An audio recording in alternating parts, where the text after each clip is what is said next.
नमस्कार, मी शामराव मोकाशी, राजाराम बापू पाटील रिक्षा संघटना अध्यक्ष। आणि आत्ताचा जो आपला विषय आहे की वाहनांचं पासिंग हे झाल्यानंतर त्याला फिटनेस सर्टिफिकेट हे द्यावं लागतं आणि 2 वर्षानं हे प्रत्येक वाहनाला फिटनेस सर्टिफिकेट घ्यावं लागतं। जर फिटनेस सर्टिफिकेट नसेल तर त्याच्यावरती कारवाई होते आणि ते दोषास पात्र हे वाहन असतं। त्याच्यामुळं पासिंग हे वाहन RTO विभागातर्फे केलं जातं। मोटार इन्स्पेक्टर दर्जाचे अधिकारी हे वाहन पासिंग करतात, परंतु या पासिंगचा एक मोठा घोटाळा होत असतो। आणि आता तुम्हाला उदाहरण जर सांगायचं म्हटलं तर रिक्षाचं पासिंग करायची शासनाची फी आहे ही 600 रुपये, परंतु त्याचे 2-2 हजारापर्यंत तिथं झी खाऊन ही कामं केली जातात आणि ते फिटनेस सर्टिफिकेट मिळत नाही। तर आता कायदे बदललेले आहेत। गाडी पासिंग झाली की 72 तासाच्या आत ज्या इन्स्पेक्टरने गाडी पास केली ते वाहन त्यानं ऑनलाईनला फिटनेस सर्टिफिकेट दिसलं पाहिजे। आणि आता पूर्वी कसं होतं, हे सर्टिफिकेट 10-12 दिवस जोपर्यंत त्यांचा पैशाचा झोल मिटवत नाहीत मध्यस्थी लोकांच्याकडं तोपर्यंत ते सर्टिफिकेट हे दिलं जात नव्हतं आणि त्याच्यावर अधिकाऱ्याची सही असायची। परंतु आता तसं होणार नाही। आता प्रत्येकानं ऑनलाईनच हे गाडी पास झाल्यानंतर 72 तासाच्या नंतर ऑनलाईननं हे फिटनेस सर्टिफिकेट काढून घ्यायचं आहे।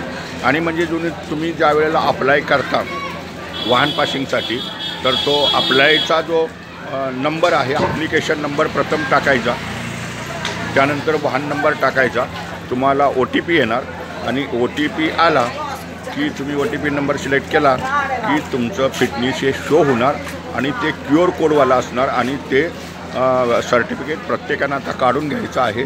हे तुम्हाला मोबाईलमधनं सुद्धा काढून घेता येतं, काढून घ्यायचं आहे। त्याच्यामुळं आता RTOना कुठला भाव द्यायचा नाही की मला फिटनेस सर्टिफिकेट पाहिजे, ते ऑनलाईनला जुळतं आणि ते QR कोडवाला आहे, म्हणजे त्याच्यावर कुठल्याही RTOची अधिकाऱ्याची सही नसणार आहे। QR कोड असतो, ज्या अधिकाऱ्यानं गाडी पास केली त्याचं नाव असतं, त्याचा मुद्दा असतो आणि तारीख असते आणि पुढील तुमचं पासिंग पुढील टेस्ट कधी आहे हे तुम्हाला त्या फिटनेस सर्टिफिकेटवरती येत असतं। तर आता मग कुणीही गाडी पासिंग झाली की फिटनेससाठी RTOला जाण्याची गरज नाही आणि ऑनलाईननं आपण वाहनाचं फिटनेस QR कोडवालं काढून घ्यायचं आहे। त्याच्यासाठी कुणाला हंजी करायचं नाही। आपल्याच मोबाईलवरनं पासिंगची डेट घ्यायची आणि आपल्या वाहनाचे पेपर गाडी अपडेट करून त्या डेटला पासिंगच्या ठिकाणी वाहन पासिंग करण्यासाठी जायचं आहे। आणि ते पेपर घेऊन तुम्ही गेला की ॲप्लिकेशन फॉर्म आणि तुमच्या वाहनाचे पेपर हे तिथं लागतात। त्या वाहनाच्या पेपरवरती TC नंबर हा आपणच काढायचा आणि आपली गाडीची सही कंडिशन ही प्रत्येकानं ठेवायची आहे आणि मग QR कोडवालं हे फिटनेस प्रत्येकानं काढून घ्यायचं आहे। त्याच्यामुळं वेळ वाचणार आहे, सहज जलद गतीनं हे काम होणार आहे। तर प्रत्येकानं आता पासिंगचं फिटनेस नूतनीकरण सर्टिफिकेट QR कोडवालं ऑनलाईननं प्रत्येकानं काढून घ्या आणि आता तेच वापरायचं आहे। ते आता ऑनलाईनद्वारेच मिळतं, हे मात्र कुणीही विसरू नका। हा व्हिडिओ प्रत्येकानं शेअर करा, जेणेकरून प्रत्येक वाहन मालकाला हे कळेल की हे फिटनेस कसं काय काढायचं। QR कोडवालं फिटनेस आहे हे आणि प्रत्येकानं ऑनलाईननं फिटनेस नूतनीकरण सर्टिफिकेट काढून घ्या, QR कोडवाला आहे। धन्यवाद।